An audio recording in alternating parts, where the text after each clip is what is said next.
I am the wrong person to do translations. But let me try. Our friend is from the Rayatu Swarajam Vedika. He says that the drought is now terrible in 4 major districts, including Mehboob Nagar, Rangareddy, Medak and Nizamabad. So the drought is now very intense. There were some rains in September, but it did not in any way benefit those who were cultivating. The crop output has fallen. फसल तो बहुत बुरी तरह से कम हो गई.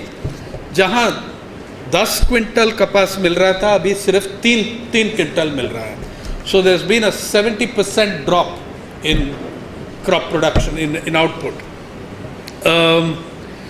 What's more, जो जानवर के लिए, लाइफ स्टॉक के लिए फॉडर, चारा, वो तो बहुत कम हो गया. अभी बहुत मुश्किल है मिलने के लिए. जितना भी पैसा दे दो नहीं मिल रहा है. Fodder is absolutely now extremely scarce, so people are seeing their livestock die. మిమ్మల్ని ఒక క్వశ్చన్ అండి. ఇప్పుడు తెలంగాణకి ఏ మాటలో పోలవరం నుంచి ఏం బెనిఫిట్ రాలేదు కదా. By the way, Telangana does not get a drop of water yet from the greatest dam project in this country, much larger than Narmada. But you see, it's also a measure of how much the media and society have changed. In the 80s, Narmada was reported on. Polavaram is a giant project, much bigger than Narmada, affecting Odisha, Chhattisgarh, Andhra Pradesh, Telangana. They don't get any drop of water till now. But it's never even reported. Most people do not know of this project. Okay? The media just, well, they have their own reasons for it. So though they're sitting next to the largest project ever in the country, they don't get a drop out of that. In the last 23 months, there have been, in 2 years, 243 and then 300 plus suicides. 500 plus in the last 2 years. 2,160 is the NCRB figure. This is the government figure. Okay. Telangana. The breakup figures before that are difficult because then it is a combined unified state of Andhra Pradesh. But all these figures, by the way, I'll explain that to you, that the figures you read in the newspapers are not the farm suicide numbers as recorded by police. Please understand this. And journalists and columnists just take off without knowing this. The figures you're reading, Maharashtra suicides 2,000, 3,000, these are revenue department figures. These are not the figures of the Crime Records Bureau. These are not the figures of the police station. These are revenue department figures, because revenue department is tasked with keeping the number of compensations low.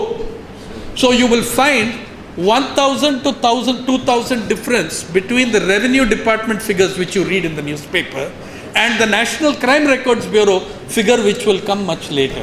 Are we clear?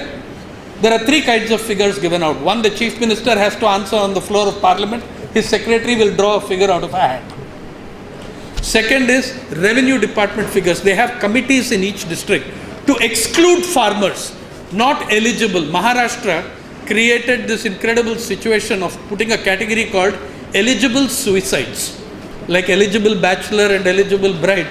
So he's also talking about compensations. Crop compensation lo chala nachayindi. Ipudu farmer suicide, atmahatyalo. Okay.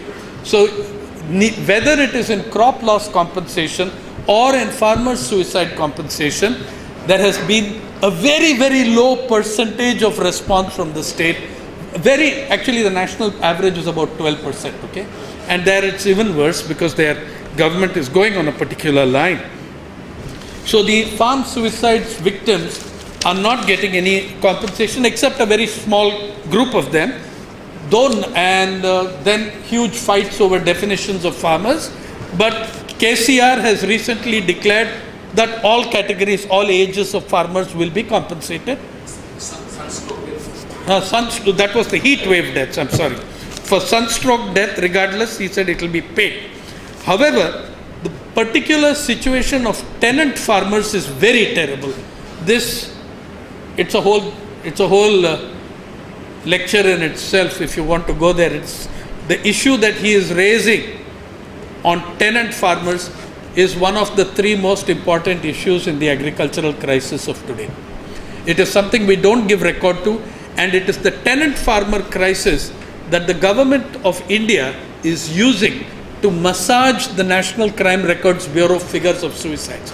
In the joint state of Andhra Pradesh, 2011, there was a law passed under the pressure of the Kisan Sabha and other Kisan organizations for identification of the tenant farmer to give them cards. ఇంతవరకు 3% కూడా అవ్వలేదు కదా.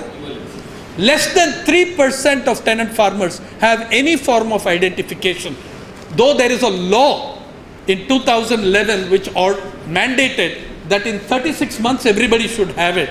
Less than 3% of tenant farmers in Telangana. Loan eligibility card. So the tenant farmer can't get loan.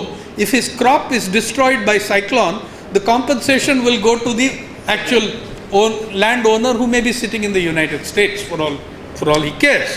So the loan eligibility cards have been disbursed to less than 3%. So the tenant farmer situation is absolutely terrible. Another community that is at the very bad receiving end is the large community of Dhobis. The Dhobis have no water at all. So what work do they have now? You don't have the water for cleaning and washing and drying clothes. So Dhobi समाज बहुत बुरी हालत है उनका. पानी नहीं है तो धोबी के लिए काम नहीं है. तो वो भी एक प्रॉब्लम है. The BD makers are also in that situation of being bankrupted. The cattle breeders are also in terrible situation. Milk production is falling very severely. None of this is able to, they're able to, and there are huge migrations, and young children are going to work because there is no other option at whatever wages they get. Young children are having now to work alongside major migrations of people to other parts.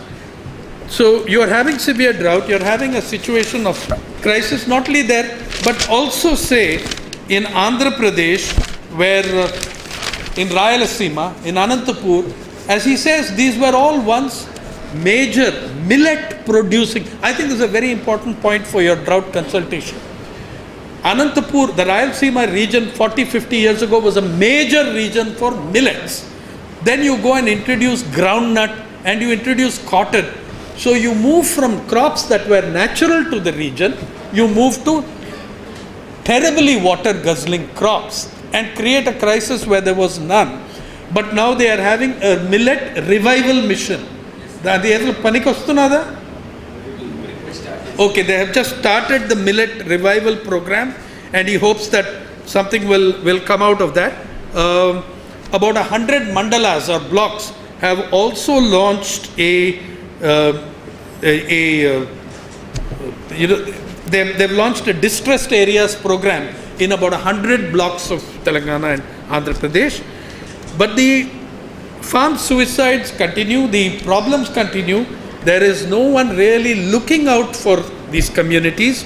The tribal areas are in terrible trouble because their traditional sources of water, the sources of water that tribals normally use, those have dried up. Those have dried up. So tribal communities which cannot go out somewhere else, isolated communities which cannot go out somewhere else and access the water, they are in very, very, very deep trouble. What's also happening is that the sukha is drying up the soil so hard that people can't do the NREGA work. A small aside here, I do every year, every half year, I go and work 2 days on an NREGA site to remind myself what the hell it's about. Once that soil dries up, it's very difficult. You're standing there with a kadapar, with the crowbar, and trying to open up that soil. Then you have in the NREGA a role of an older person whose only work is to pour water on the soil. He is given that job over 60s, over 65, because people in their 60s and 70s are coming to the sites for work. So he is saying the soil has hardened. So the soil has hardened up very, very solidly, and that's making NREGA work very difficult for people who are already physically down and are not undernourished, who are severely undernourished, severely hungry, for them to now go and do 9 hours work in that heat of, which is by the way 44, 45 now and will reach 47 degrees in May, to go and do work there, it's very difficult. So all in all, he's hoping that the distressed areas program comes through. He's hoping that the government's programs for the sunstroke victims, in which there have been very, very large numbers in Telangana, that those programs come through. But his organization and others are fighting for the basic demands of these people on these issues. Thank you. बहुत सारे